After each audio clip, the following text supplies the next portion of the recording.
Yes. Yes, Your Holiness, thank you so much for hosting this, the 27th Mind and Life Dialogue. We've done this now for many years. We thought it would be appropriate if you'd like to begin to open this session on craving, desire, and addiction with a few words of your own, and then I will follow on your good example. Craving, desire, and addiction. Addiction.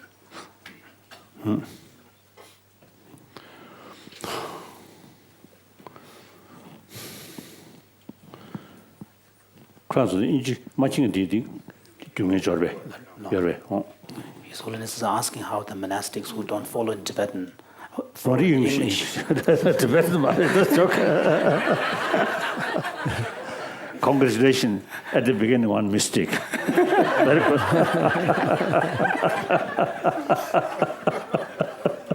You'll end up translating Jimpa. You'll end up translating him instead of translating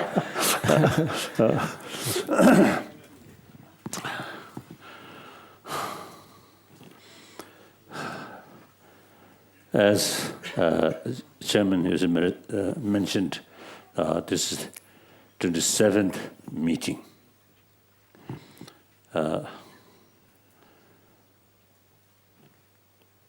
At the beginning, I think almost now 30 years ago, when we start that, I think mainly my own out of curiosity, and some of the scientists also, I think mainly out of curiosity. So meeting between strangers to Tibetan, these strangers. You also, I think, Dalai Lama, mysterious person from mysterious land. Then once we sat and talk, then we know each other. Oh, same human being, mentally, emotionally, physically. And then, I think on top of that, I think scientist side and my side, we all, you see, some sort of sense of concern about humanity, about future of humanity. So you have your own sort of profession field, that is science, modern science. Of course, I cannot describe myself something profession, but just a student of Buddhism in general, and particularly the Nalanda tradition. So, and then, certainly, as a Buddhist practitioner, every morning we pray entire sentient benefit for happiness for entire sentient being. So naturally, if you're serious about this prayer, then the sentient being on different galaxies far away from us, we cannot do anything. Or directly or indirectly, nothing can be done. But at least on this planet, you see, there's some connection. And also, you see, we ourselves, the part of this, then 6 billion human beings. So if you really sort of praying or sort of develop some kind of sense of concern of all sentient beings, then let us think seriously about 6 billion human beings on this planet. So then, in our tradition, a lot of explanation about emotion. And also, we ourselves practice the method when we develop certain negative emotion, how to tackle these things. So then, the very purpose of sort of scientific research also, you see, in one way, of course, try to find reality. For what purpose? Not necessarily just because of the For the sake of knowledge. Seek knowledge, but also you see, these people also you see, through their research, how we can get some benefit to be human being. So different way of approach, but mainly it's all, let's say, some sort of sense of concern, of well-being of this planet. So then,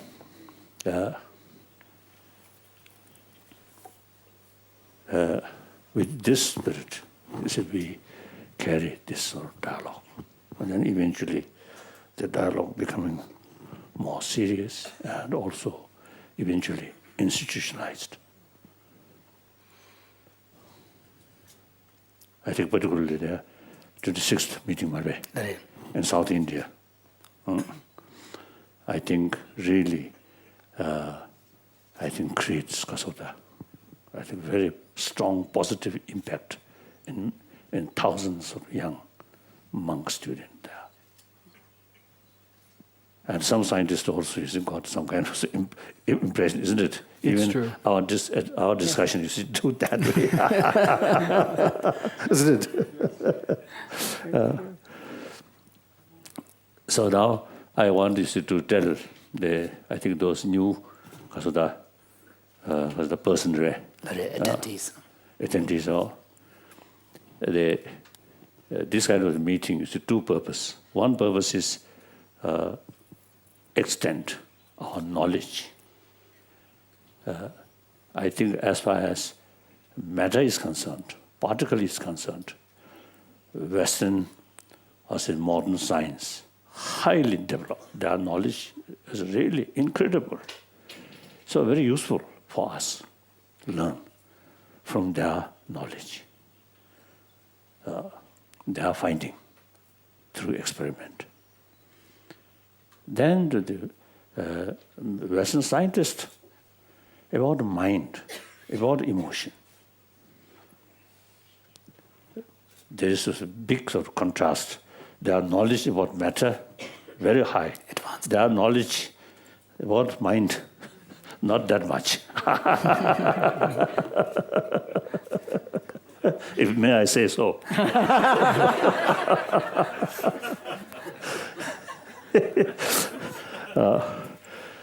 So you see, our sort of our dialogue is mutual benefit in the field of knowledge. So this is one purpose.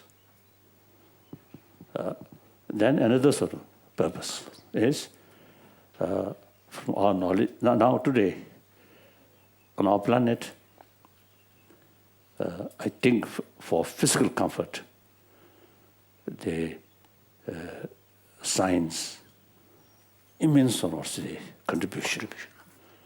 And then through technology, our life, generally speaking, become much easier, much comfortable, wonderful.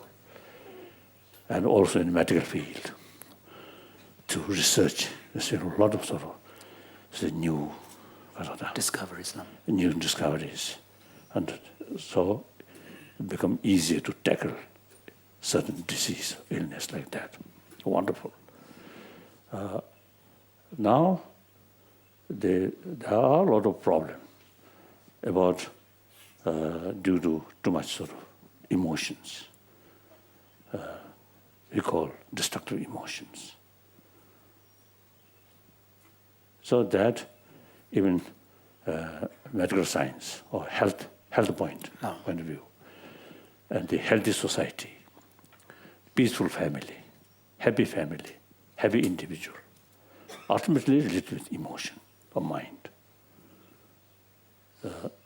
So in order to deal these problems, mainly created by negative emotion, firstly, we should have knowledge, fuller knowledge about the function of these different emotions and its own Kind of laws. its Its own laws. like that.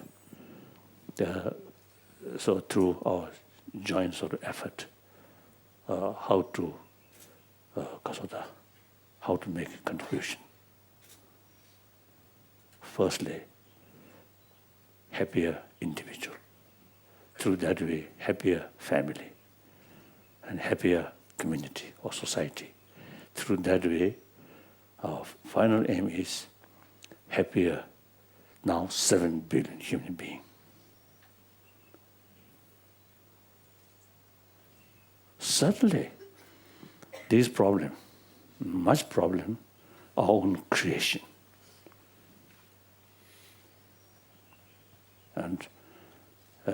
And here, weapons, also I think, one sort of major factor to create more killing, more violence.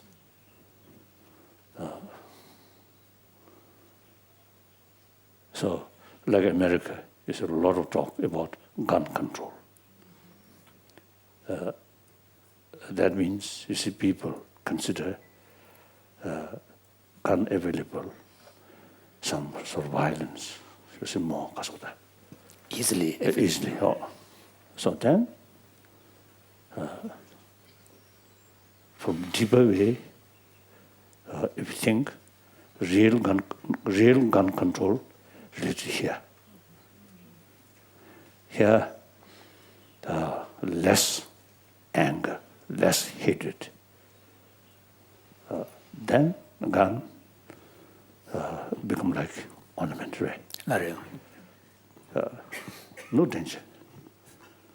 But so long, here, the negative, violent emotion there, even without gun,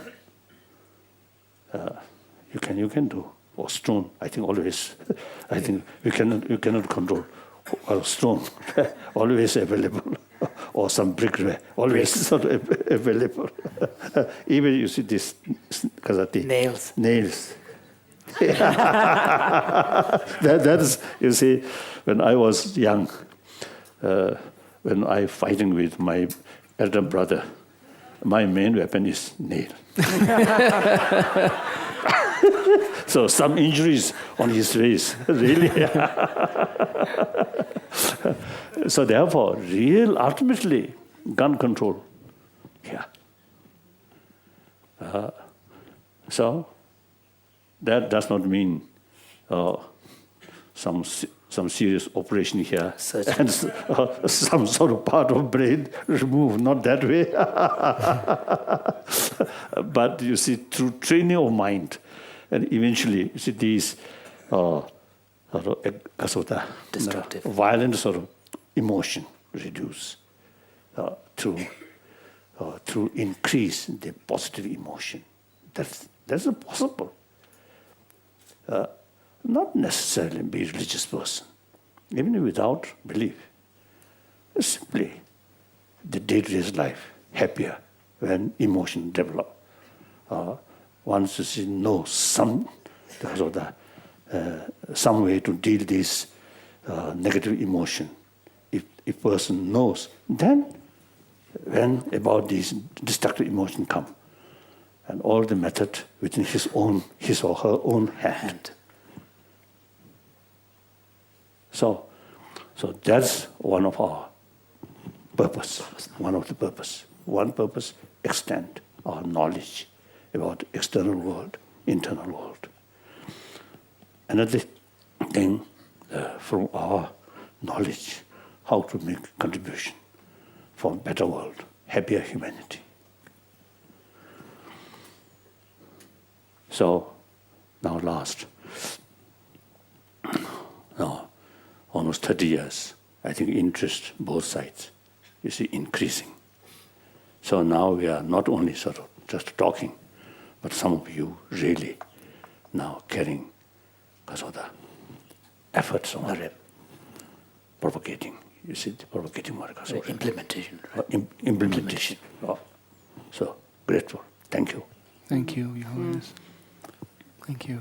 So now this craving kasa. Craving, desire, and addiction. session. 세바다. 냠베 잘 찍어래. 야서 찍어래. 겜베찬 찍어래.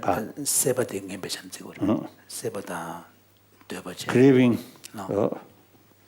I don't know the exact meaning. We'll have. But we'll desire, I think without desire, then no movement. No movement, no progress. Even we call the Buddhicitta. The altruistic awakening in mind, which is cherished, is actually understood to be in the form of an aspiration, a kind of a desire. Without that, there's no enthusiasm. No enthusiasm, no action. No action, no progress. I think without desire, then perhaps I think 24 hours sleep.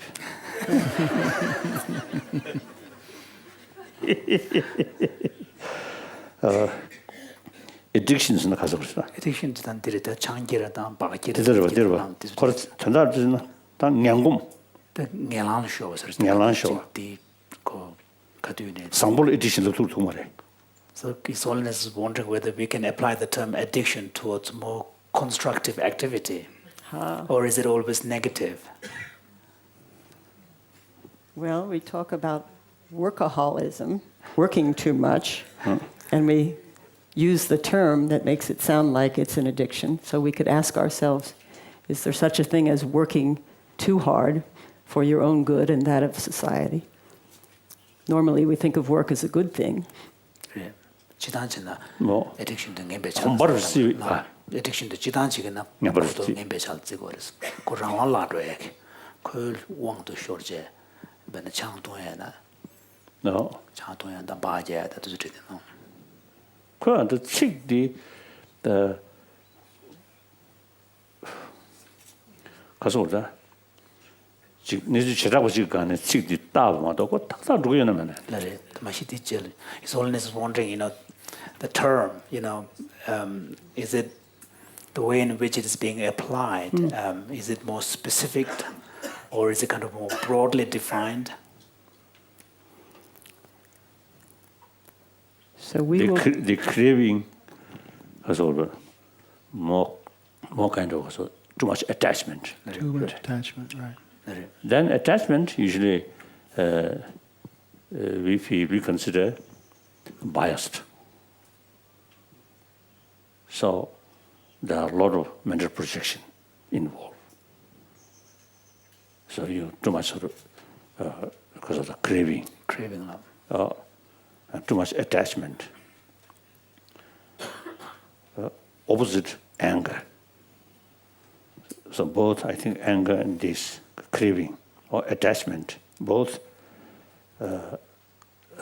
not looking the object objectively.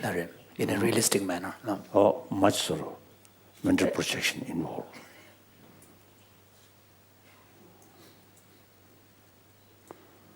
I don't know. That's all. Now, next few days, you see, we enrich our knowledge now in this field. Yes. Yes. Thank you. I'm glad you don't know much about craving. We'll inform you from our side. This is our 27th, as you said, and it's been almost 26, going on 27 years that Mind and Life has had these dialogues. And we're especially delighted to be here once again with you to bring together a wonderful group of scientists to take up this theme of craving, desire, and addiction. And one of the characteristic features, as you know, of these dialogues is that we not only bring together, might say, experts in the field from the scientific standpoint, but we also bring together people like Mathieu and others around this circle, Sarah, who have experience with the contemplative dimensions, but also from the Christian as well as the Buddhist perspectives, with regards to the same questions of desire, which, as you say, can be aspiration, or it can veer into grasping and clinging and attachment, in which case it has its own negative connotations. And these are universal problems. They're not strictly from the East or the West or Asian traditions or Western traditions, but they are universal problems. And so we found that bringing together this extraordinary diversity of individuals from different disciplines, even from different cultures, to look not only at the scientific and external dimensions of the problem, but also from the inner experiential, first-person experiential dimensions of the problem, that this is a kind of format and methodology which has been highly valued and fruitful for us. We learn from you, and to a certain extent you learn from us. This is a format which, of course, goes back to the very beginning, when Francisco Varela and Adam Engel and yourself began this dialogue. And so we've maintained a kind of fidelity all the way to this meeting, kind of faithfulness to that way of working together. You know, you mentioned this aspect of the aspirational aspect of desire. And it's also very much the case that in the West, we too feel like in our scientific and philosophical traditions, aspiration is very much at the heart of what brings us alive, what brings us into engagement with the highest of our ideals. You know, in Aristotle's articulation of the great virtues and values in life, he speaks of truth, beauty, and goodness. And that these are a kind of virtues towards which we should aspire. We should desire truth. We should desire to make the world more beautiful, look around us. And we should try to become and to practice the good. And yet here also, even in the most, you might say, highest goals of our lives, we can also feel that if the desires become too great and they become too attached to myself, then my aspiration for truth might well veer into forms of research which are unethical. During the time of the Second World War, there were experiments that were done which were hideous. For the sake of understanding, human beings were put into extraordinary suffering. Why? That aspiration becomes then perverted, becomes its opposite. Or beauty. We love beauty. We seek the beauty in nature. We seek through our arts to make the world more beautiful. This is wonderful. And yet, there are also ways in which we can become so fascinated and fixated on beauty that we become preoccupied, obsessed with this for ourselves, or pornography, sensual desires, and so forth that also lead us into difficulties. That being said, finally also with goodness. Goodness itself, you'd think, well, what could be the possibilities there? But, you know, who's good? Let's say that I'm a teacher, I'm a monk, and I'm an authority for goodness. Am I going to then stand as judge and jury over the actions of everyone and insist that they obey my command because my good is the universal truth of goodness, in which case that narrow view becomes a kind of tyranny, right? So in every one of these aspirational motifs, we also suffer the possibilities of distortion. So it's not only in substance abuse or in behavioral addictions and so forth, you know, it's not only in cocaine and heroin or things of that sort that one sees these dangers associated with an exertion, an overemphasis on desire.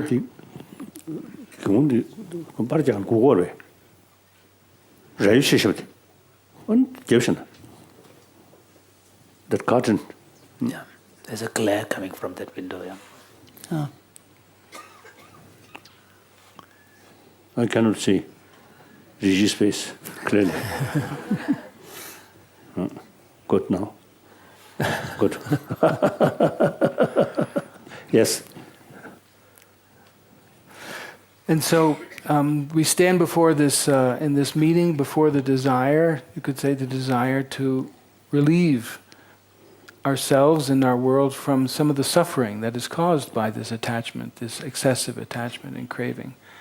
And that we have the proper measure, you could say, of desire and aspiration for that which is true, beautiful, and good.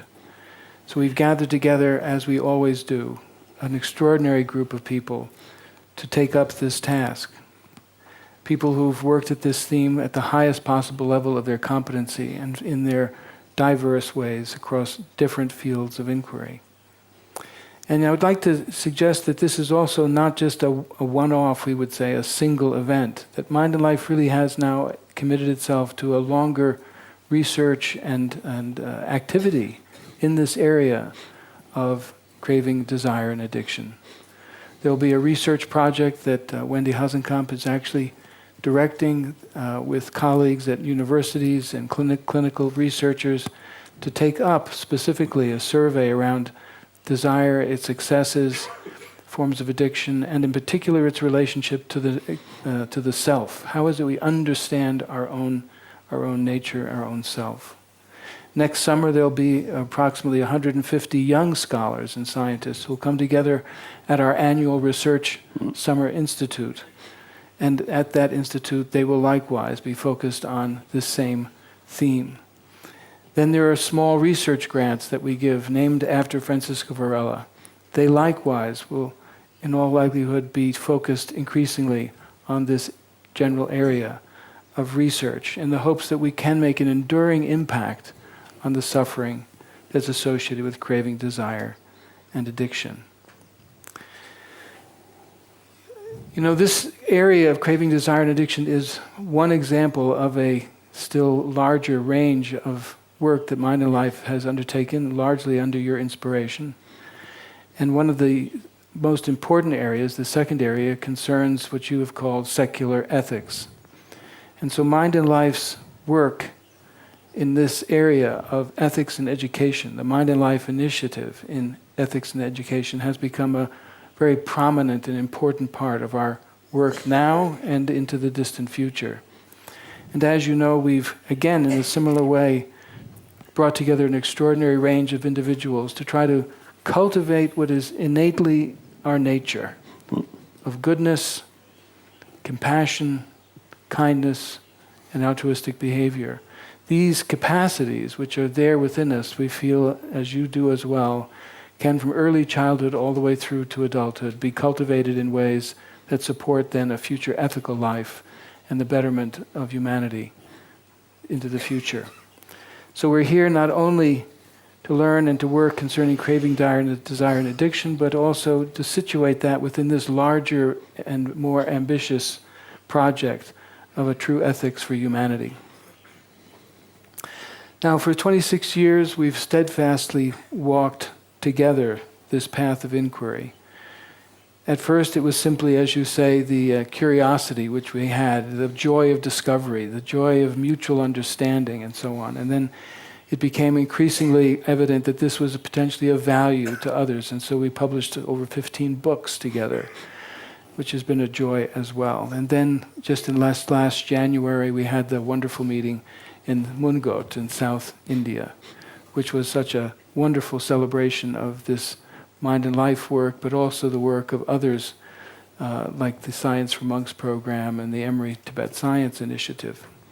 So these different dimensions of our collaboration were in some ways culminated in that event. But what I'd like to speak about now is something that you have also brought up very often at the end of one of our Mind and Life sessions. Because not only have we worked energetically and intellectually and scientifically over these many years together, but time and again at the end of these meetings you often speak of the human connections which are also fostered by this common work that we do. And just so you speak of friendship. Today I wonder if we might not speak about this just at the beginning of our work together. You know, spiritual friendship is a rare and precious thing in this modern times, this modern life of ours. Modern life seems to challenge all the old bases for human relationships, often leading to a kind of fragmentation of the family, of human society. And we don't often... fermentation 그래.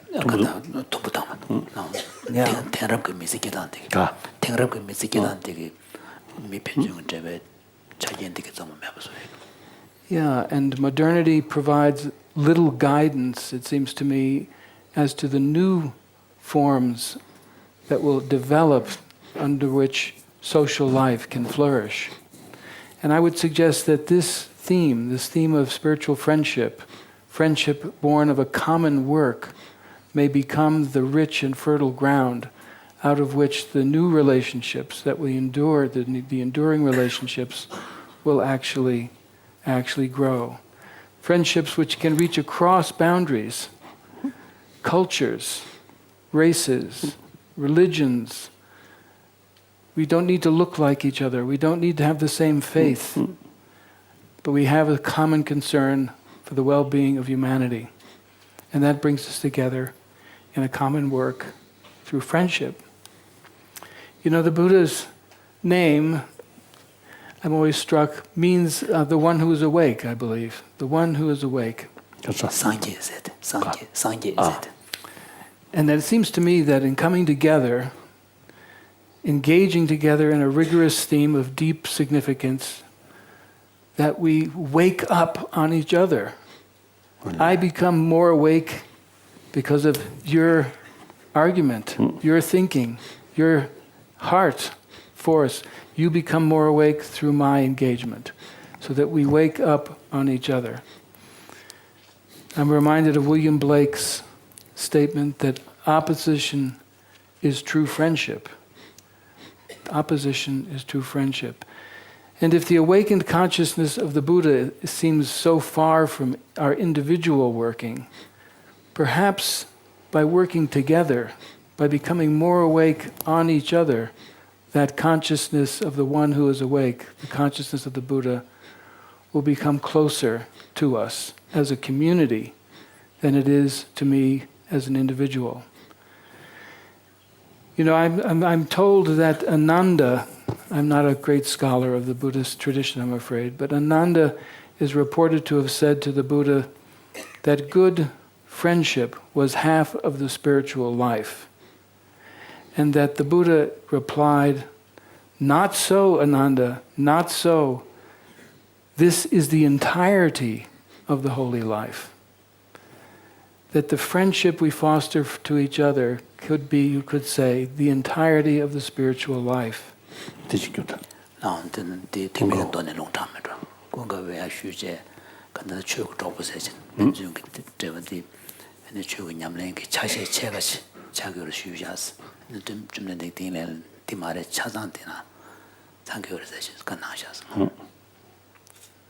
Yes. So that within your tradition of Buddhism, this practice, you could say, of friendship is the practice of the spiritual life, the whole of the spiritual life.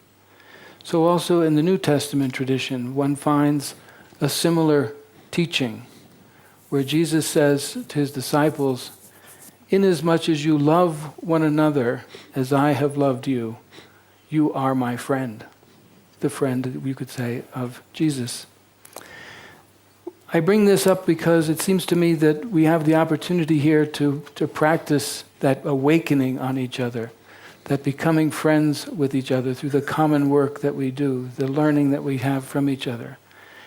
And we do this here in your through your hospitality, through your generous, open hospitality of a world which is occupied by scientists, neuroscientists, physicists, psychologists, religious scholars, contemplative practitioners, all of us coming together from our different cultures, from our different worlds, to take up this common work in service of those who are suffering, seeking to promote human flourishing through that ethics and education, as well as through craving, desire, and addiction, understanding that.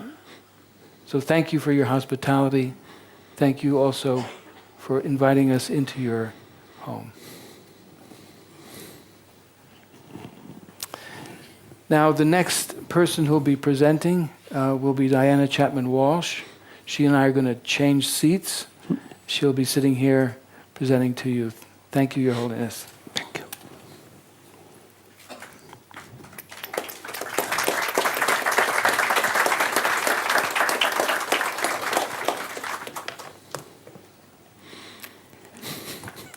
Your Holiness. Thanks. I add my words of thanks to you for this great privilege of learning with you about these complicated questions we have begun to explore. This is our 47th dialogue. It is my second only. I was with you, as you recall, in South India for the remarkable gathering in Mundgad.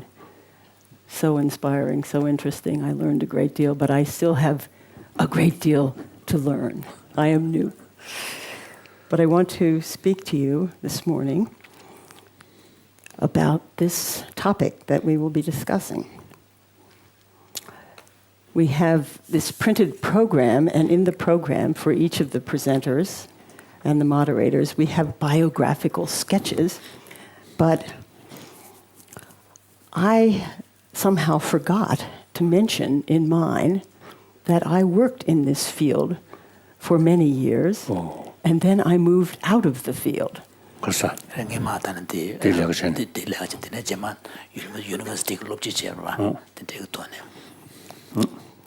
So I will be in the role of moderator. We have 3 moderators for the week.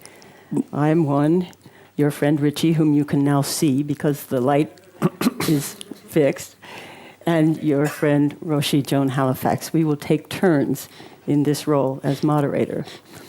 But we decided, the whole faculty, when we came together to plan this meeting, that the topic was broad and complicated, so we should take a little bit of time at the beginning and put a kind of frame around it so that we know where the work we'll be doing fits. So I will be starting that process for maybe 30 minutes, and then Richie will complete it. So that's our plan for the morning, is to put this all in a bit of a context for everyone.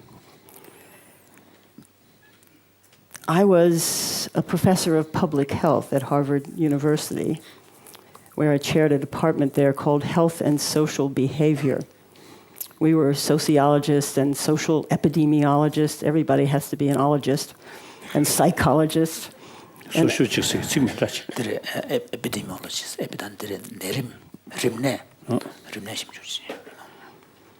we were working on the social and behavioral aspects of health and illness, trying to understand the human body and the things that go wrong and go right with it in the larger world of relationships and society and culture. That was our work.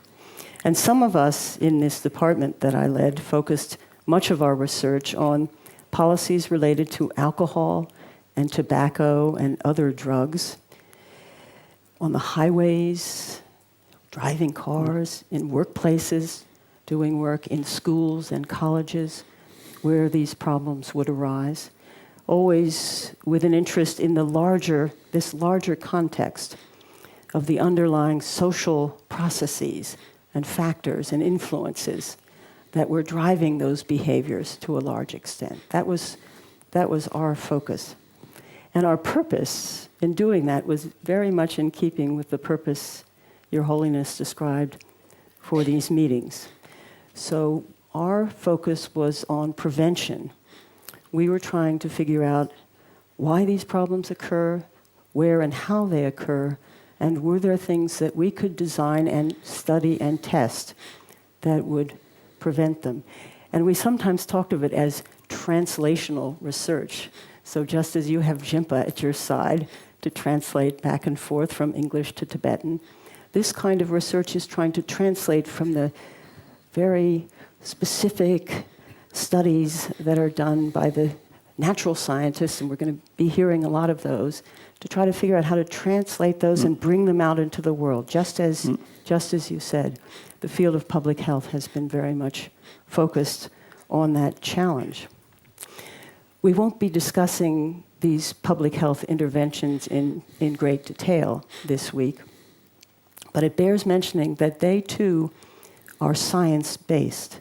They're rooted in science and scientific enterprise, but the social sciences rather than the natural sciences. So in addition to the neuroscience we'll be discussing at some length, the United States National Institute on Drug Abuse, that's the institute at the National Institutes of Health, this very big apparatus in Washington, D.C. that funds a great deal of important research in our country. And that agency is directed by a woman named Nora Volkow, who will be with us for this meeting. She was unable to be here today for the opening, but she will join us on Wednesday. It's very exciting that she will be here. She plays a very important role in our country looking at these problems. So that institute funds the kind of neuroscience studies that we'll be talking about, but it also does fund these more social science-oriented studies. So our department at Harvard, as just one example, and there are many like them around the country and the world, worked across what we thought of as a continuum, the public health continuum. So it ran from prevention to intervention to treatment, these three levels. So Intervention. No, intervention. Prevention. No, intervention. Would you describe what you mean by intervention in this First, context? prevention. So Yes, there that's is the okay. prevention. Now then, So the difference So, between okay. treatment and prevention. What's intervention? So we think of primary prevention is, can you figure out a way to stop this problem from even beginning? Can you figure out a way through taxation, laws, policies, to remove this temptation so that no one has to even think about it? Is there, and that's primary prevention. And you're thinking about the whole population. Can we protect the population? For secondary prevention, you're thinking about people who have been already exposed. They're already dealing with it. But can you prevent the harm? No. So the intervention would be? So, right. No. So the intervention would be That's right. the project, Now clear. the program designed to reach in and work with the people who are at risk. And we will hear at the end of the week about a very special intervention program. That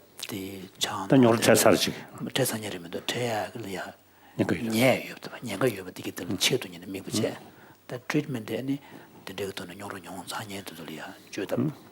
And so one of the questions, a kind of philosophical question, is, do we have the balance right?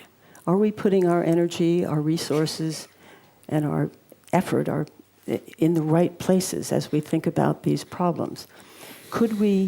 Is there a way that we could head off these kinds of problems that we're talking about in the first place, or step in to, before they become so serious that they require very intensive treatment farther down along this continuum?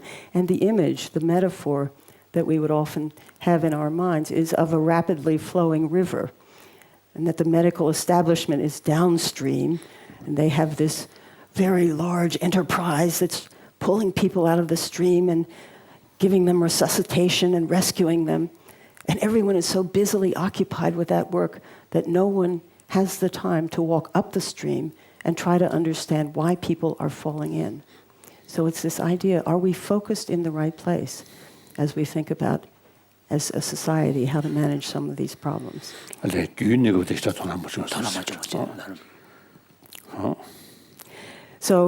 So that's just a little sense of how public health approaches this. Our group, the group that I was leading, also did work on treatment questions. We published in 1991 a study that was something called a randomized trial of different ways to offer treatment for people at the workplace who were drinking and getting in trouble at work.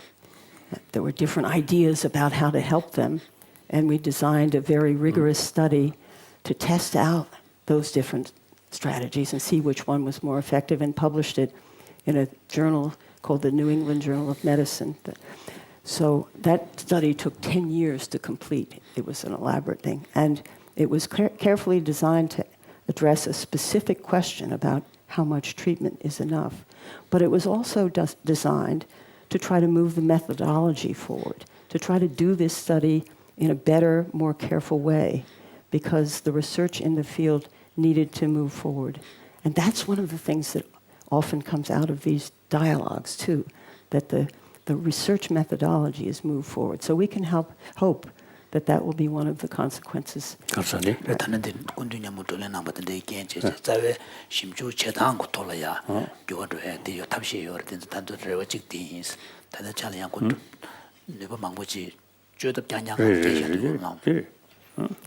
So shortly after I did that 10-year study and all that effort, I was plucked out of Harvard and invited to be a college president. So I left all of that thinking about craving, desire, and addiction behind, turned my attention to the question of, could I make myself into a leader who could be trusted? That was hard work. And I did that work for 14 years, and I tried to lead from within, from my heart, in a way that other people could trust, that I was leading from values that they could honor and support. So that was a project. So now I'm back. I've turned my attention back to this topic unexpectedly because of this meeting. And I've returned to a field that I once knew very well. I'm very conscious that much has changed, a great deal has changed in this field in these 20 years. And most importantly, the science and the neuroscience, it has exploded. It is so much more profound and knowledgeable than it was when I was doing this work. And in addition, there's much that has not so much changed in the way societies think about these issues and deal with them. So it's both. The dramatic scientific progress in the field will be reviewed for us in the early part of this week by our three presenters who come from branches of neuroscience, and by our co-moderator, whom you know so well, Richie Davidson. And that science is very exciting, and we're going to learn a lot more of it this week. Your Holiness has already learned a lot of neuroscience, but I think you'll find we'll learn even more. Richie will give us an orientation shortly to some of what's to come, and I'm looking forward to that, as I expect you are too. These scientists, Richie has instructed them to invite us in under the hood. You know a car when you lift the hood and look in at the engine? So these scientists will invite us in to see underneath their findings what goes on. And it's a place I know Your Holiness likes to be.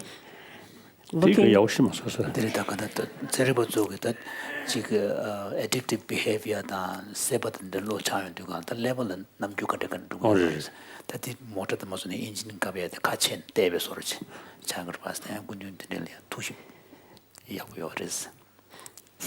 taking problems apart as you did the clocks in the Portola Palace, right? Looking at how they work, understanding the logic behind them, the mechanics that validate the findings of the studies. And so we'll have time for that this week, and it will be fun for us all. As we orient ourselves to the week, Your Holiness may be reminded of ways in which this dialogue builds on earlier ones. As a newcomer, I have only the published record from which to try to extract that sense of continuity. But that record points to some bright threads, I believe, that have run through many of the dialogues that have occurred around this table. For this week's topic, for example, builds very directly on the March 2000 meeting here, right here, on the theme of destructive emotions. That was organized and moderated by Dan Goleman, who also wrote the book 13 years ago. It was Mind and Life 7. We've progressed far. And that meeting fed the research program that Richie and others have been advancing ever since. The research programs that are very much the reason that there has been this explosion in scientific knowledge. So we can only hope that our efforts this week will be nearly as fruitful and consequential as that meeting was 13 years ago. Your Holiness wrote the preface for Dan Goleman's book from that meeting, and you said this is a quotation from your preface: Much human suffering stems from destructive emotions, as hatred breeds violence, as you spoke earlier, or craving fuels addiction. One of our most basic responsibilities as caring people is to alleviate the human costs of such out-of-control emotions. In that mission, I feel that Buddhism and science both have much to contribute. Amen, indeed. And so we've returned this week, 13 years later, to take up that responsibility. We want to ask ourselves what we know, more specifically about how craving fuels addiction, and about how we, as caring people, can help alleviate the human cost. So that is our task today, as set forth by you 13 years ago. So now I want to just say a few words. You asked at the beginning about this word addiction and how we're thinking about it, and try to lay a little context for that.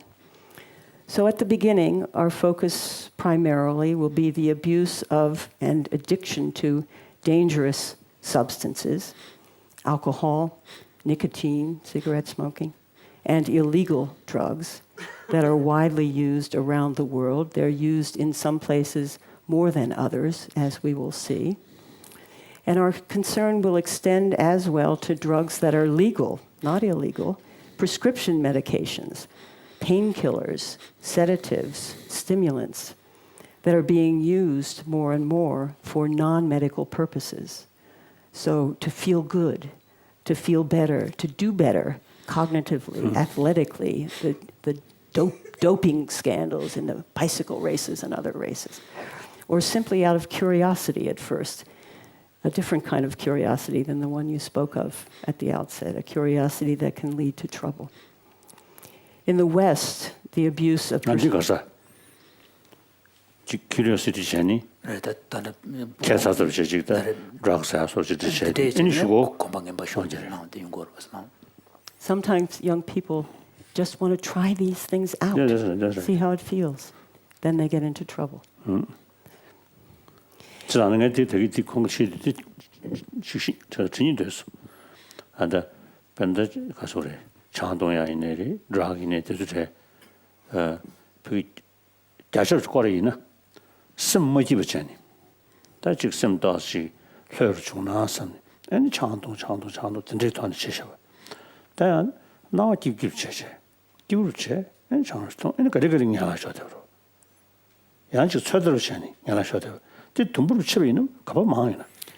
Holiness, as you were speaking about the problem of addiction, particularly of substance abuses, the thought occurred to him, wanted to ask you a question. And the question is the following. If you look at, say, for example, alcohol abuse or drug abuse, among the people who end up becoming addicted, is it or has it been done where you can look for the reason why they got into the habit in the first place? Is it out of wanting some kind of relief because they feel very miserable, or whether they were looking for some kind of, sense of fun? Actually, mentally, there's a lot of sort of worry or something.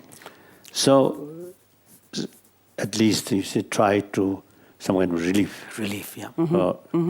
Yes. Short-term relief. Yes. And then you see use this, and then eventually become addicted. Yes. So then the second category would be people who do as it you for mentioned, fun, like kind of almost like kind of a leisure activity or entertainment activity as a source of fun. And then as a result, they become habituated and addicted. And there could be a third one where someone just simply wants to try it out.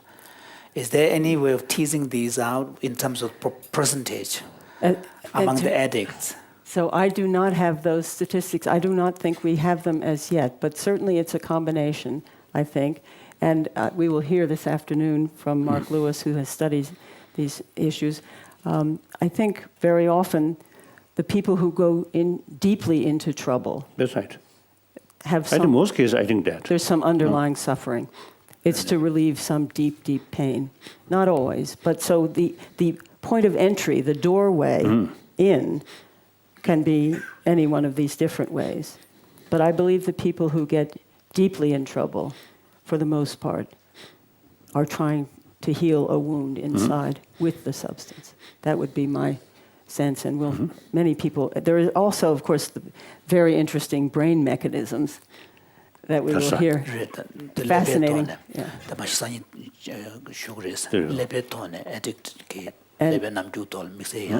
And we have some remarkable scientists who will show you their studies that show what happens in the brain that leads to addiction. So in other words, Diana, you were saying there is no actual study that is done. That not percentages. It could be the percentages. different points of entry, but you are suggesting those who become really addicted badly and continue to use it, maybe doing it to get some kind of relief. Right, that's my sense. Yes.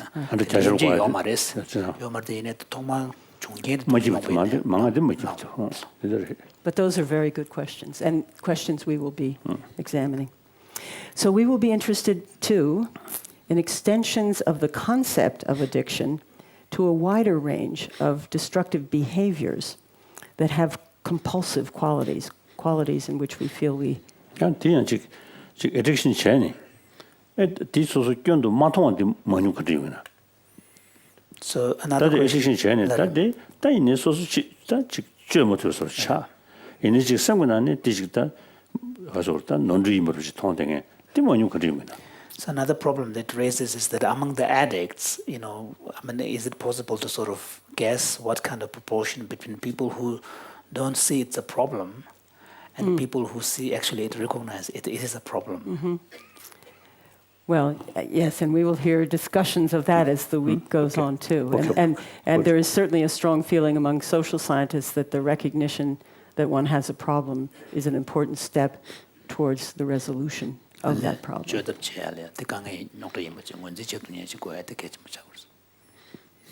Right. So then this larger frame, now we started with the drugs, now we're moving it out a bit. Behaviors that have these compulsive qualities, gambling, wanting to bet money, overeating, sex, this idea of workaholism, or the latest one, perhaps you have not heard of it, internet addiction. Yes. I spoke at a conference at Harvard a few years ago on a panel with college presidents and whatnot, but we had one student participant, and he said he had several portals, like windows, portals, into the world, and RL, the letters RL, was not his best. We elders looked at him and said, "Excuse me, RL?" He said, "Yes, real life." Real life was not his best portal. That made us worry. 그렇죠. 그러셨다는데 그런 냠용도 미주메 냠용부터 지도가리아다 냠용들이 주변고 망부담을 보여서 인터넷다 쯤에 담는 보여서 이내다 뭐 미스랑 게 냠용 세저봐 미세용한테 대좀 싫어하는 규메스 지도스 미디어다. So he became fascinated in this world of fantasy and didn't like to come out of it and confront real life. It wasn't so pleasant. There are young people who call themselves gamers, who play video games day and night, and they call their passion gaming. They have their own language, and they become lost in these virtual worlds that absorb them, body and soul. And that's because for them, as one book argued, reality is broken. Reality is broken. So we can ask ourselves, what is this about? 그냥 그 존재고 싫어하시라 심지어서 매우시 기울잖아요. So Holiness is wondering, as a result, are they, having a sense of fulfillment, satisfaction, happy? Well, we elders, when we see them, don't think so. But they don't always agree. That's a good question. Is it bad or not? We don't know. And it's not only the young, it is increasingly us. People of all ages all around the world, some of them captured in very funny photo essays and video essays up on the net, reveal us engaging, sort of, halfway, pretending that we're really paying attention in normal social interactions when we're totally focused on our little iPhones, sending messages, reading messages, sitting at lunch, sitting at dinner, having a date, all of these things, but somehow this is more real than the moment. So, and most dangerously, of course, when we are driving, people are texting. So we talk about multitasking, doing many tasks all at the same time. We're obsessed by a kind of frantic busyness. 디체지는 지금 투지를 지금 두 세대의 되게 10원 낭도 뒤니 샤야데 또스 강에 숙차이는 His Holiness is wondering, those who spend many hours, almost in a sort of a compulsive manner in these kind of digital world, would you kind of envision them having... So such person, now, you see, let them more sort of research, thinking. Then do you find and do you see some differences because they are sort of all sort of energy, just you see. In the digital world, I mean, his so attention. that damage their own ability to analyze. In certain tasks, they can actually get better in their attention because they are focused. They're Single-pointed. single-pointed. Right. Yes, so there's actually good evidence to suggest that they can actually get better on certain tasks, but probably worse on others. So it's a complicated picture. Sure. So we laugh at ourselves about this felt sense that we are out of control, that we're in the thrall of these social addictions. We lightly use metaphors of enslavement or tyranny or entrapment, that we're stuck in these places. We admit that our loss of control is sometimes destructive to ourselves and to our relationships and others, even as we persist in them and watch them escalate. They can lead, some people believe, into distorted mind patterns, the structuring of our minds in ways we don't even notice, when the behaviors have become socially accepted, taken for granted, normalized. So, for example, patterns of racism and sexism in our societies are two troubling examples. They're all around us. We're not looking critically at them. We just take them for granted. They diminish our free will, in a sense. They create blinders in the way that we are seeing reality. And these are some of the processes that we hope we'll unpack a bit this week. And then beyond this, moving up now to a higher plane, we may want to elevate this theme of craving and addiction to the question of Western materialist culture. You mentioned that. The culture we Westerns are exporting all over the globe now. We are addicted to oil, President George Bush famously declared in the US as he led our country into a war against terror that was as much a war for oil. We moderns are addicted, we might agree, to power, to speed, to technology, to conspicuous consumption, and an escalating taste for ultra-luxury. This wonderful used to be good enough, and now it's got to be even more wonderful. And a growing arsenal, as you said earlier, of insanely dangerous weapons. And so we might ask what role these modern compulsions are playing in the destruction of the life support system on which human flourishing, human survival, absolutely depends. What does that question portend? Where does it lead us? This is where your vision, Your Holiness, of an ethics, an educational, ethical approach is so urgently needed, your secular ethics. And this was the theme of the 2011 dialogue, Mind and Life 23, Ecology, Ethics, and Interdependence. Perhaps a deeper understanding this week of the nature of addictions and compulsions as we move through our discussions will shed some new light on this question, this technological trap in which we precocious humans with our blind cravings have ensnared ourselves. The technology, as you said, has brought great benefits to society, but also serious threats and worries. The real and present dangers of, on one side, nuclear winter, that chilling image of nuclear winter. On the other side, a melting planet. Very frightening. But first, we want to stay close to the science of addiction. And we'll begin by asking ourselves what we know about the extent of the problem. How serious a problem is it? We can reckon the costs of addictions first in terms of something that epidemiologists call the 5 Ds. So death, disease, dysfunction, disability, dysfunction, and dissatisfaction. Death, disease, disability, dysfunction, dissatisfaction. Again, a continuum. The 5 Ds. The Quran says that the remnation jujinya zogu tanya chitanjiliya. The remne epidemics. Remnation jujinya zogu kanda dinga seche shege yoris. Tambo de chiwache.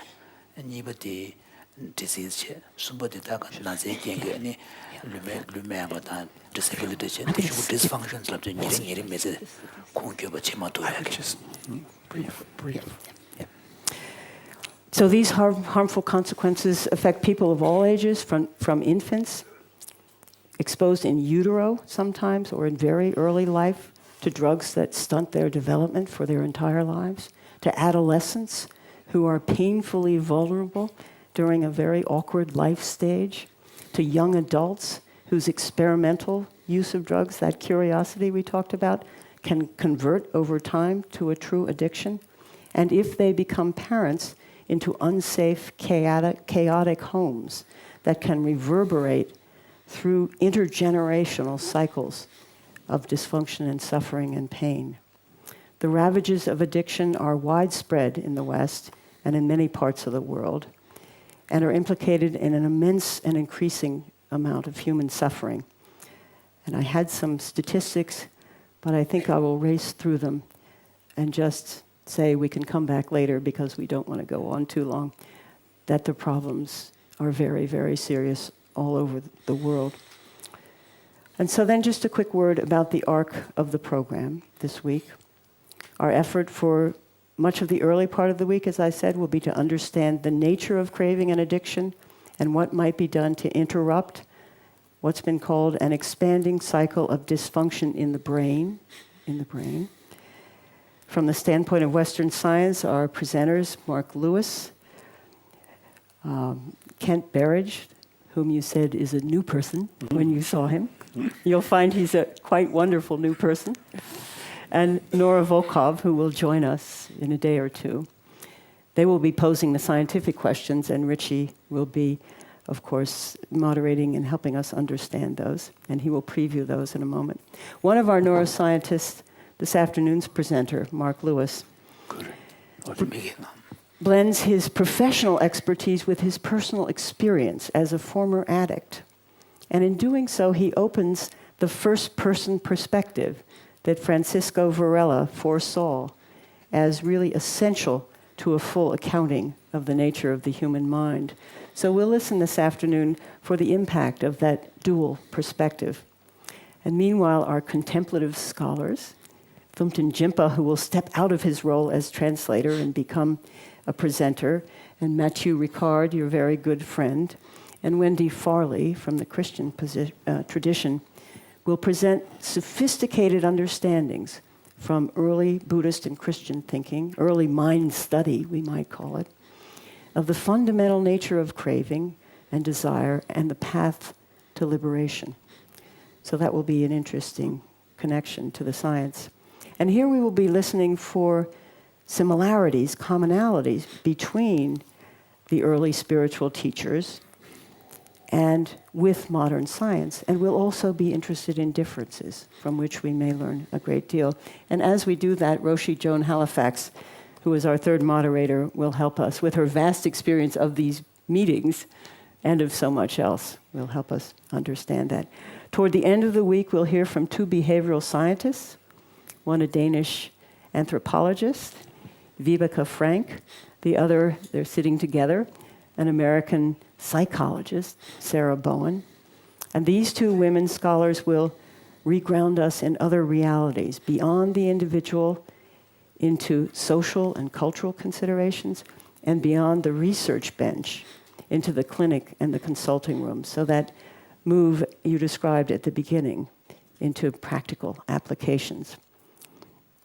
we will likely encounter a number of questions, philosophical and practical, that may challenge some of the assumptions that the scientists have been able to bracket and hold at bay as they've pursued their causal chains deep into the human brain. And we will come to those as the week progresses. So I would just like to end with one more of the previous dialogues, Mind and Life 12, on the topic of neuroplasticity, the dialogue that Sharon Begley described in her book, Train Your Mind, Change Your Brain. She wrote this: the conscious act of thinking about one's thoughts in a different way changes the very brain circuits that do the thinking. Studies using neuroimaging show how very real those changes are, and they come from within. And so, she predicted, this knowledge will in time, as it disseminates, become, this is a quotation, become a central part of our lives and our understanding of what it means to be human. Such an important insight.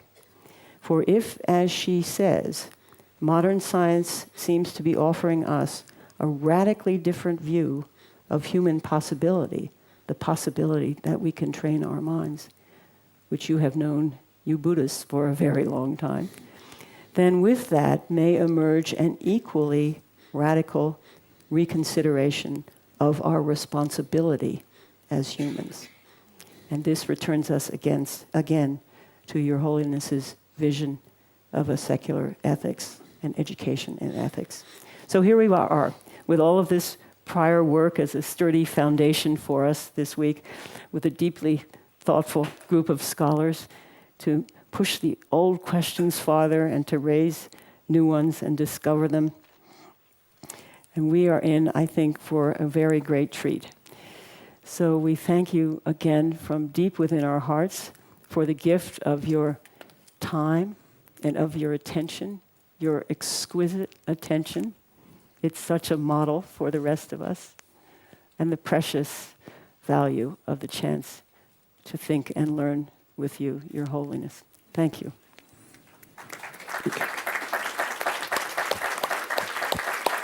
Thank you.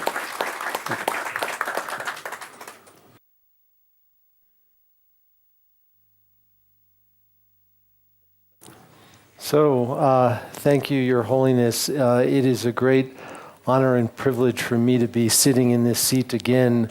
I have learned so much from being in this seat, and it has been such an inspiration and a source of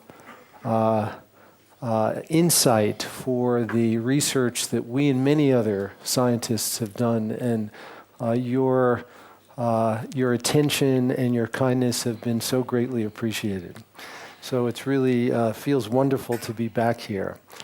I'd like to begin today by giving some orientation to some of the issues that we're going to be addressing over the course of the week and raise a number of questions. And so I'll just start with some initial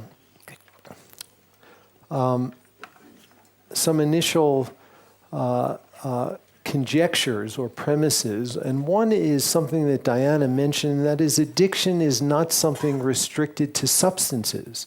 We are addicted to many kinds of things, not just drugs. And yet, the roots of suffering, according to the Buddhist and other contemplative traditions, qualities like craving and desire and aversion also play important roles, not just in drug addiction, but also in other kinds of addiction as well. Neuroscience teaches us that the circuits in the brain that are important for craving and desire and aversion hijack or they modulate other systems in the brain that are important for regulation, for restraint. And this is one source of problems that result from the addictive process. And they bias our perception, they bias our decision making. And a number of scientists have come to see that this may be one way to understand from a neuroscientific perspective the roots of delusion or ignorance, where the very nature of our perception and our decision making is biased by these emotional systems in the brain which are interfering with the systems that are involved in regulation. And I'll show some examples of that as we go along. And then there are individual differences. We're all the same in a very basic way, human beings, but we're also different. We have different temperaments, we have different personalities, and those play a role in determining which individuals are more likely to become addicted to either drugs or addicted to other kinds of activities like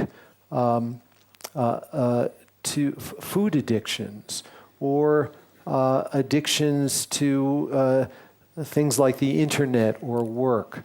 And one of the fascinating findings in science, which we think is really relevant to secular ethics, particularly in children, is that qualities in very young children, in children 4 and 5 years of age, predict the extent to which they'll show addiction when they're adolescents and young adults.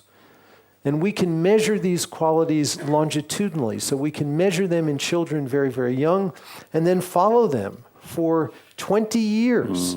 And we can see how the qualities early in life are associated with the likelihood of becoming addicted later in life. But environment is kya yaar hoya? There must be also environment, difference to the environment. Clearly, environment plays a critically important role. But all other things being equal, children who have a difficulty in delaying gratification, and we'll talk about this a little bit more later, but being able to postpone getting an immediate reward and inhibiting and restraining themselves in a way, and waiting, children who lack that capacity when they're 4 and 5 years old, on average, are more likely to show addiction later in life. And yes, the environment plays an important role, but these are still features which persist over that period of time.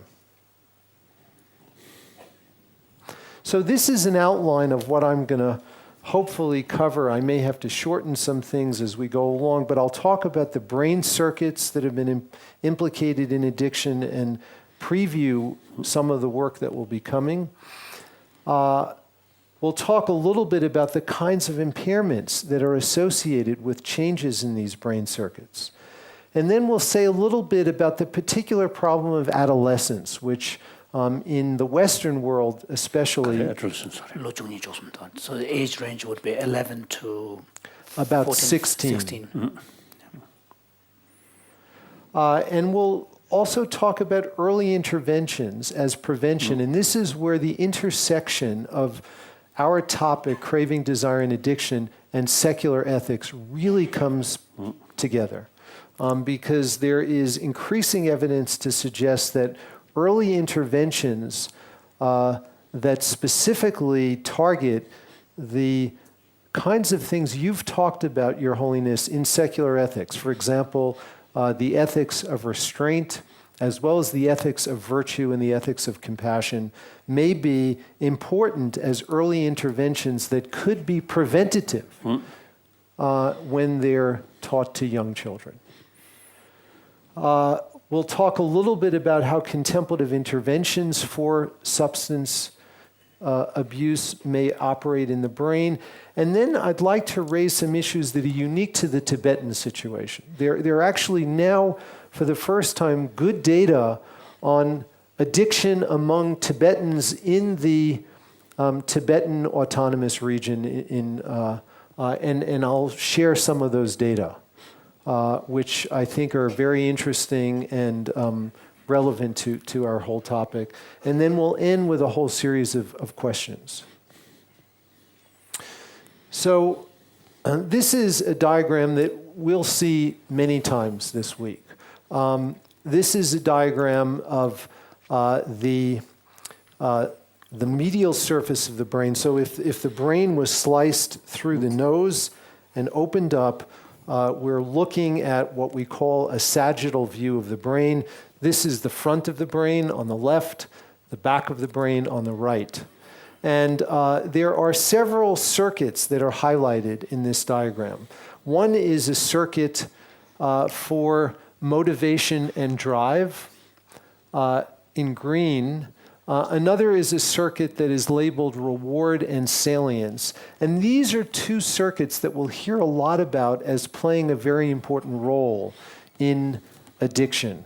And particularly the reward and salience circuit is a circuit that gets very activated in response to stimuli in the environment, information in the environment that has been associated with substances that are abused. Richie, can you explain salient? Salient means significant, very important. The inhibitory control circuit is also very, very important because that's a circuit that we think is really important for restraint. And it exerts control over these other circuits. And what happens in addiction is, and I'll go to this, actually this next slide so we can see it more clearly. What happens in addiction is that the salience circuit, which is illustrated in red, expands in its importance, and the control or restraint circuit diminishes. And so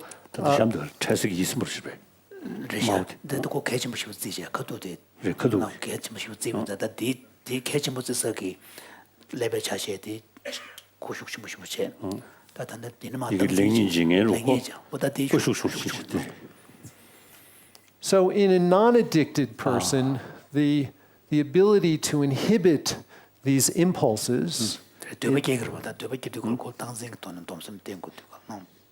is greater, whereas in the addicted brain, the extent to which importance is assigned to cues in the environment that are associated with these substances expands, and the capacity to control them diminishes. And this is a prescription for problems, because this will lead to increased drive, which will result in an addicted individual consuming more substances. So this is in terms of brain activity? It's in terms of brain circuits, yes. 되게 나한테 ignorance is 무슨 ignorance, 미시부티. No, delusions. 그거 되게 나게 믿는 거다. So in one of your earlier slides, you talked about it could potentially have implications for understanding where delusion and ignorance is arising. So how would you relate that to this slide? So the way that would work is that the salience circuit is increased and memory is also expanded, and what happens is that memories become distorted. Yes. Because there's increased significance, inappropriate significance that's attached to them, and so they become distorted in memory. So that's one way in which this kind of delusion can occur. 네 영서도 가르쳐 그래. 채식이 있으면 저 네 가르쳐 그래. So why would the salient side increase in its activity so much? The salient side, we're going to be hearing a lot about it, and it's actually a good segue to go to this other slide where these are the chemicals involved in addiction. One of the ones we're going to be hearing a lot about is dopamine, and that's illustrated in yellow. And the dopamine has many different functions in the brain. Some of them are listed here, including motivation and pleasure, but also compulsion. Salience is changed because the dopamine pathways are changed in the brain. And Kent Berridge and also Nora Volkow are experts in this area, and they will be presenting scientific evidence to show that these dopamine pathways in the brain are altered through the addiction process, and that increases salience. Now, I alluded to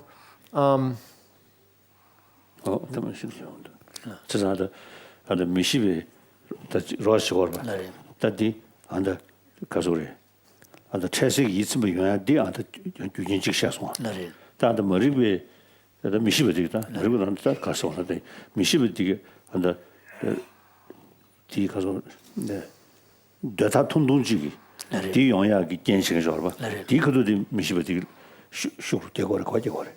So, in terms of, if we try to understand the delusory part of this, where there is this distortion occurring, where the temporary relief seem to take on this, major importance. So how does that distortion play into now this? Here, to law of causality. Take under the short-sighted the satisfaction. Then, take it dash. The control along. Control Maranda. Level to Chimbuchiki. So, yeah. No, the other one. the other one. The pathways. Or the Karesa. Saved the Karesa. So what is the orange path? The orange part is another chemical system, serotonin, and that has other functions, including some of them are listed here, very important in mood, but also many other functions. And that also has been implicated in certain aspects of addiction, although we're going to mostly be hearing about dopamine over the course of the next few days.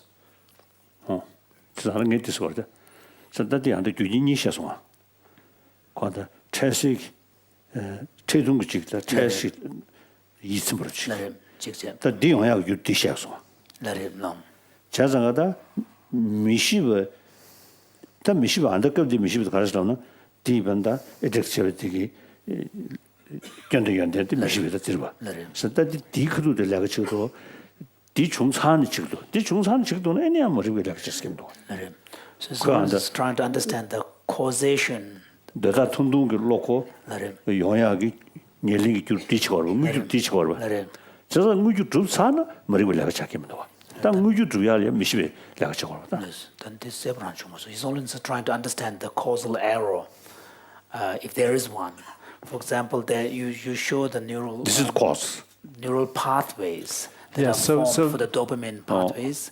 That produce the short-sighted sort of desire. Yes. So, but the way we think about the causal arrow, just briefly, is when a person who has never tried a substance before tries it, that begins to alter the chemistry of the brain, and then certain cues in the environment that may have been associated with drug taking are associated with those changes in the brain. And so, for example, let's say a person took a drug in a particular room in their home.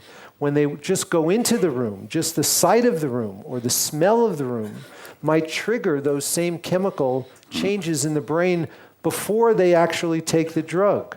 And that heightens their craving. And biases their perception, biases their decision-making, and then leads them to... That's according to one model of how this works. So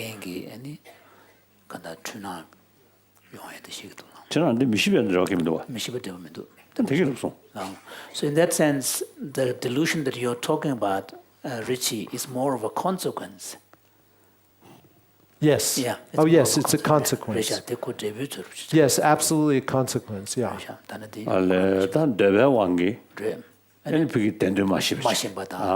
Yes, okay. Yeah.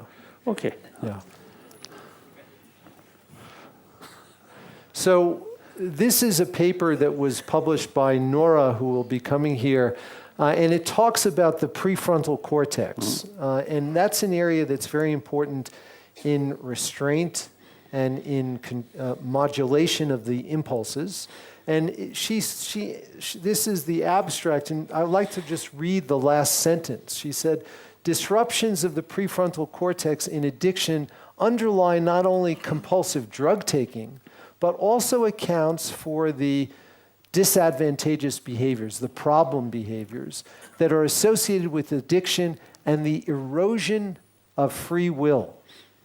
The erosion of free will.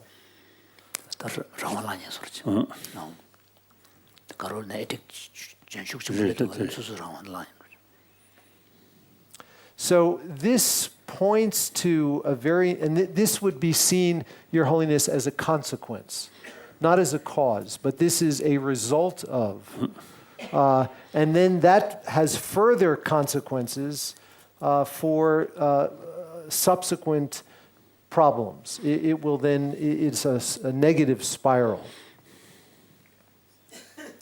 So this is just findings which show that from many, many studies, this is a summary of many studies which illustrate that individuals who have addiction problems have decreased activity in this prefrontal region of the brain, which is, as the previous paper described, is associated with a loss of free will.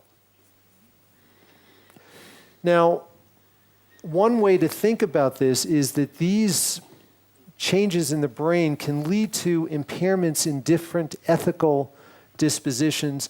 And one thing that we would say is that prefrontal impairments, the impairments in this circuit that's very important for regulation and control of impulses, can lead to impairments in the ethics of restraint, to use a phrase that you've used, Your Holiness. Whereas changes in other parts of the brain, in areas that Kent will talk about tomorrow, may lead to impairments in the ethics of virtue and the ethics of compassion. They're in different circuits of the brain that we know to be more involved in the emotions and may lead to difficulty in the cultivation of these positive emotions that are associated with the ethics of virtue and the ethics of compassion. And this is, I think, some important connections that we'd like to introduce in the first session, and we'll go through the theme of the meeting, connecting the work of this meeting with the larger program that Your Holiness has been so interested in and that Mind and Life has now embraced, relating to the secular ethics initiative. Okay, so I'd like now to talk about adolescence. I have two children. You've met them both, Your Holiness, and fortunately both are now past adolescence.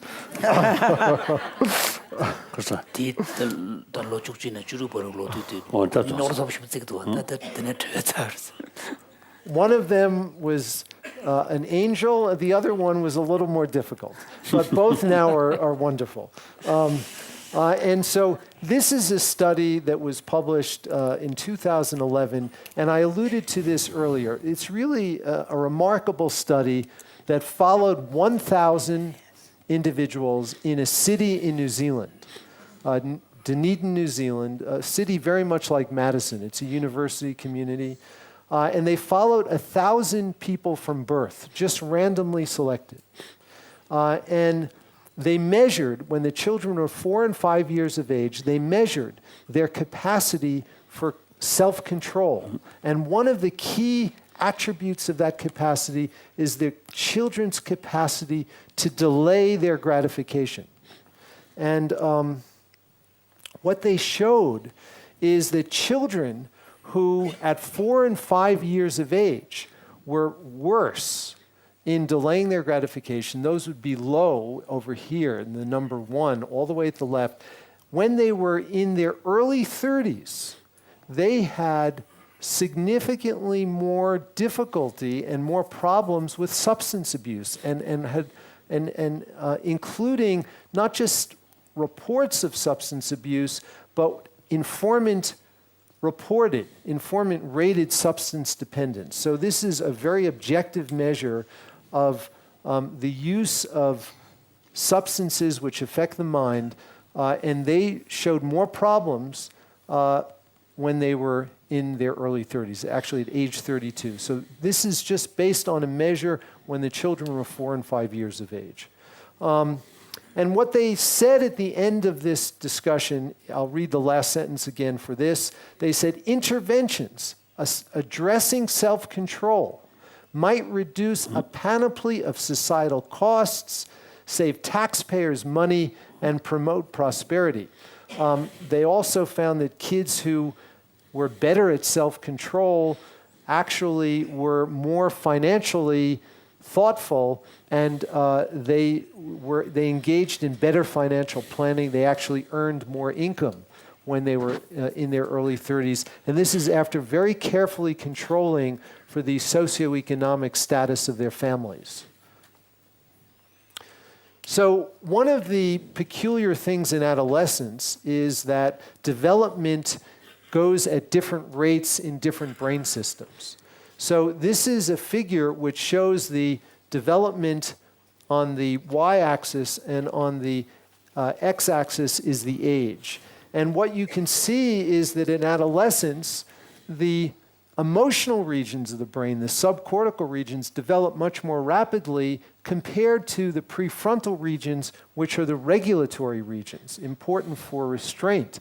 And so what we have are children whose subcortical areas are quite mature and they're functioning, but there is a relative inability, a difficulty in restraining those impulses because the prefrontal systems are not so well developed. And in the modern era, puberty actually is occurring. The prefrontal set it. the emotion the emotion that they were lebe chashiti karo ya salon chebeche. Then emotional tangzen chinye lenye je nam the bagzugin tiro churdo nam chik shirupka not lare that they should chung ya pariyat. the local So then there are chukchina chutubor. So this is adolescence, yeah. Pardon? This is teenagers, yeah, from 11 to 16. Yes, in that range, yes. In that range, yeah. Yeah, and in the modern era... And the variability of education is controlled. It's controlled, yeah. Yeah, it will make a difference, but this is taking that all into account. On average, this is...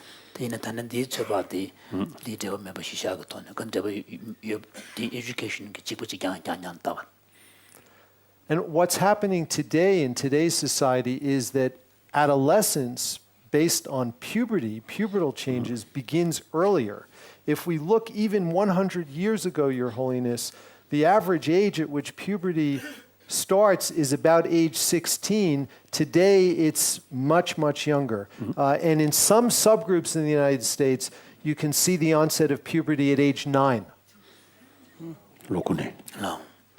남진자 말에 단테들 puberty slap도 부굿미네 찬수 살원 제베가 미게만 하시제 비메나 다전자야 다 given the 직세적으로 말 디게 최대 지당게 만게 막로 야 이제 공이야 로주도 was average 다 차례야 로고 굴레 고소니요 맞지 지당시 so the average. So there are cases of 9 years old, but, correct. But it's much... The average is about 13. 13, yeah. But still, what we're left with today is a longer period of adolescence than we've ever had before in human history. And that, when you... Can you unpack what do you mean? Because puberty is occurring earlier. Okay. And... so the age at which puberty occurs starts earlier, and the period during which individuals therefore are adolescents in a biological sense has been expanded.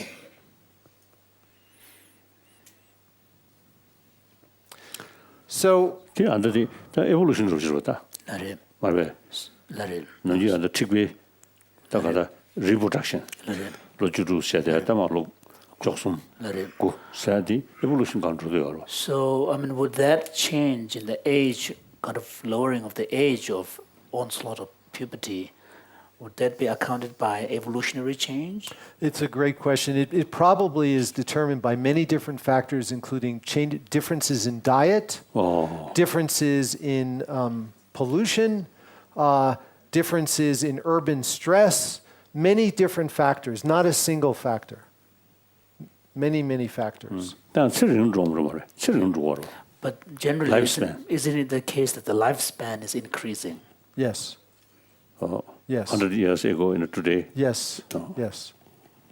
Yes. But this expansion of the period of adolescence has resulted in an increase in mortality during the adolescent period, and mortality that is virtually all produced by the biasing of decision making and the problems that the choices that they make, taking drugs, drunk driving, violence, all of those kinds of things. 근데 모든 수사장 때로.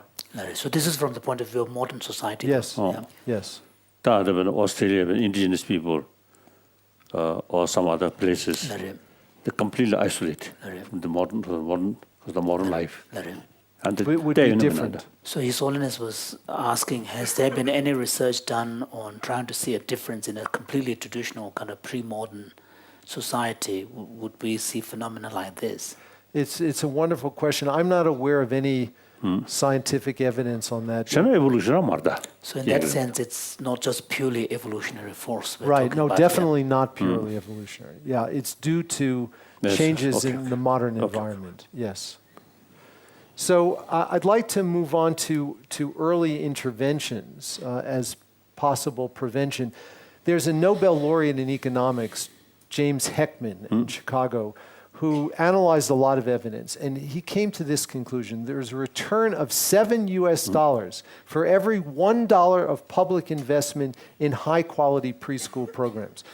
I believe that we have a moral responsibility to act at the preschool level, to do everything we can, particularly in light of this kind of evidence where there's such a dramatic return on the investment. And we know now from the scientific data. 그것도 샴페인을 좀 알아야 돼. lare 다 간다 laptop 거 뭐주 거 보고 따도 소용 거치도 돌아 직당배나 제마 가는 돌아 준 수로용 그래서 디간다 직 도선 단계나 디디 당도배나 뭔고 또 From the 저도 샴페인을 먹었어. 아 샴페인을 먹었어. 샴페인 말했다 고란지다 셰셔다 다 지루죠. 지겹죠. 그래. Yeah, and of course, this is due to the fact that if we don't intervene, the cost of drug abuse later on, of the accidents that adolescents can get themselves into, of the wrong choices that they make, the remedial educational needs that they may have, all of those add up to this kind of economic payoff for investment in early education. And the previous slide that I showed, showing that children age 4 and 5 who have difficulty delaying their gratification, they're the ones that get into problems later on. So can we teach children very early on to exercise more restraint, the ethics of restraint in your language, Your Holiness? Can we teach them to delay their gratification? And we've, along with our colleagues at Mind and Life, many of us have been thinking about how to do this. And in one effort, we've developed a kindness curriculum that involves kindness and mindfulness that we teach to preschool children, ages 4 and 5 years of age. And these are just some of the activities. We teach them to be mindful of their bodies. We teach them that they can go to places where they feel secure to practice kindness. We teach them that they should work out problems once they have calmed down. We also practice gratitude and have a theme on interconnectedness with all other people and the planet, and also caring for the world.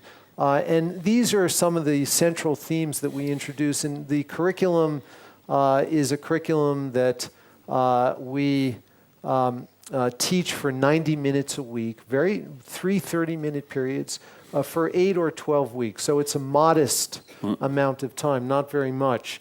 And one of the measures that we use is a measure that involves delay of gratification. And I'd like to just show you an example. This is...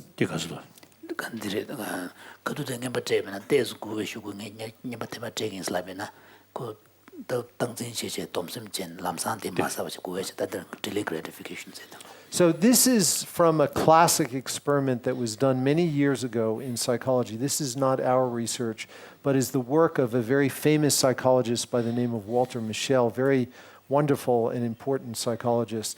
And he did this work where he had very young children, and he asked them, I will give you one marshmallow right now, but if you wait for a few minutes, you'll be able to have 2 marshmallows.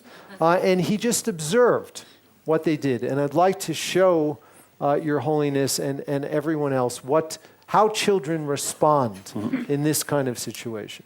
Like this.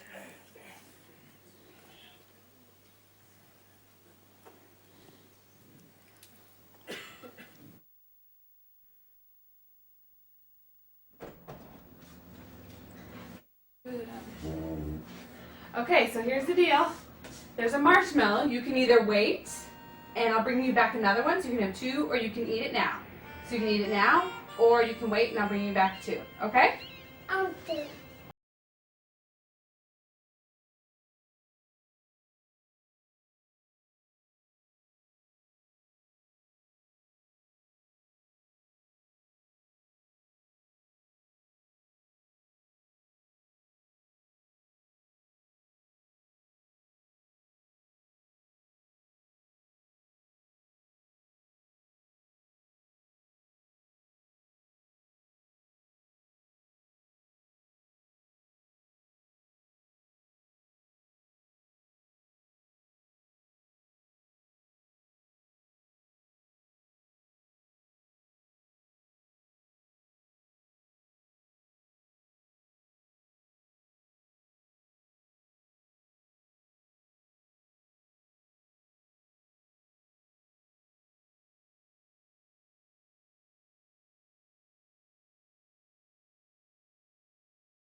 Okay, well, I'm going to go and I haven't found a marshmallow yet, so I'm going to look for some more, but you stay here, and if you haven't eaten that one, I'll bring you back another one, okay? I'll be right back. Waiting. Oh, over eating, not waiting for her to give back.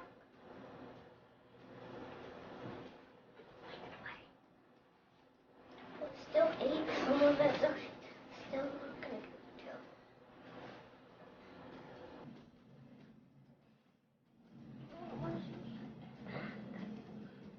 Let's say your chair.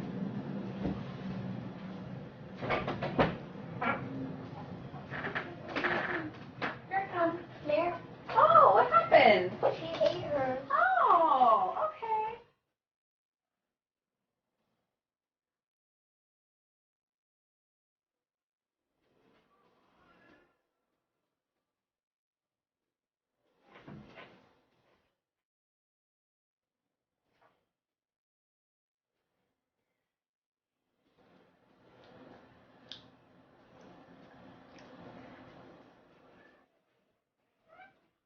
Hi, Hunter. You did. You eat it too. Good job. You can eat it. You can eat them now.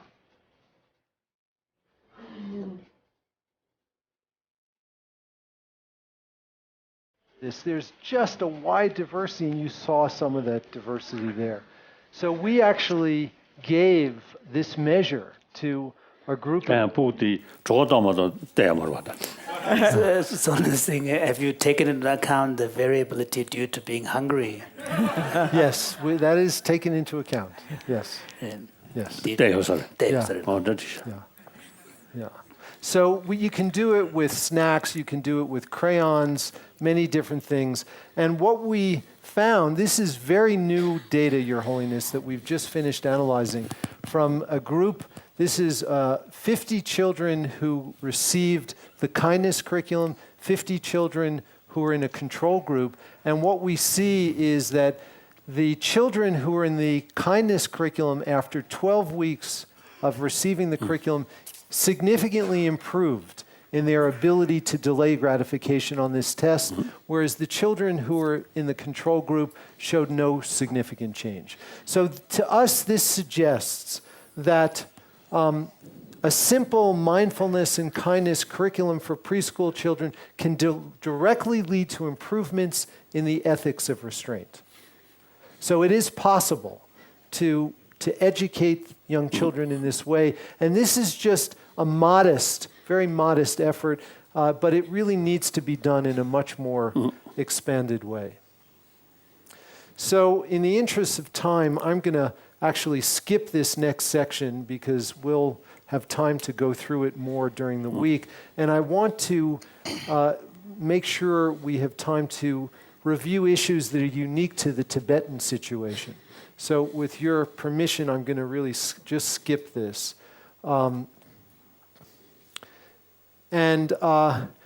This is a study that was published several years ago, an epidemiological survey of alcohol use disorders in a Tibetan population. And this is from a group of scientists who are in China who have been studying this issue. And this was a survey done of approximately 5,000 Tibetans who are living in the Lhasa region. Not all in the city, many else outside the city, a broad distribution of the population. And what they found is that alcohol use disorder, and I'll explain how that's measured in just a moment, but alcohol use disorder was found to occur in about 9.5% of females and 31% of males. By comparison, using the identical measure in the United States, these are the percentages. Females about 5% and males about 12.5%. So a much larger. Yeah. So the measure that was used to determine alcohol use disorder includes questions like this. How often do you have 6 or more drinks on one occasion? And those who report alcohol use disorder are reporting having 6 or more drinks weekly or daily, or almost daily. During the past year, how often have you failed to do what was normally expected of you because of your drinking? And again, those who have alcohol use disorders report this weekly or daily or almost daily. Other items, have you been unable to remember what happened the night before because you were drinking? Again, same pattern. And finally, have you or someone else been injured as a result of your drinking? So these are fairly significant impairments in everyday life that are being represented in this metric. So this is certainly an issue that hopefully we'll come back to, and may our efforts during this meeting be of some benefit to the Tibetan community in this area. Now, one of the other interesting things is, since the Tibetans are a relatively isolated group, there are some interesting genetic issues which are being examined in modern science today. And this was a paper published in a very important journal in 2009 showing that there are very specific genes that are been identified in Tibetan communities, that some of the genes confer additional risk. They're genes that involve the metabolism of alcohol in the liver, and they increase the likelihood that the same amount of alcohol will have a more severe impact on the individual. Other genes are resilience genes. They actually protect the person. So it's a complicated combination, but I just present this to illustrate that this is now a vibrant area of research in the Tibetan population that is now being done by scientists mostly in China, with collaborations from scientists elsewhere in the world. So I want to end now with just a series of questions that will be the questions that I think we'll be pursuing as we go through our week together. To what degree are drug addictions and other forms of addiction similar? Diana talked about our addiction to oil, our addiction to consumption. To what extent is that similar to the more classic forms of drug addiction? And there's some evidence, even from neuroscience, to suggest that they actually share similar brain circuits. What are the predisposing factors that increase a person's likelihood of developing an addiction? We're all, again, similar, but we're also different. And some individuals have a much greater likelihood of developing this than others. And can we learn something from that? How should the issue of free will be considered in relation to addiction, in light of the evidence that there are impairments in regulatory systems in the brain which clearly play some role in what we normally think about as free will? And then, are there preventative strategies that can be implemented early in life to minimize the likelihood of later problems? Can we teach self-control to young children? And does training in secular ethics in young children decrease the likelihood of subsequent addictive disorders? And I think this is an area where we as a society have a moral responsibility to act. Because there is now more and more evidence to suggest that this early intervention could make a really important difference. And finally, what specific contemplative practices might serve as an antidote to specific aspects of addiction or the antecedents of addiction?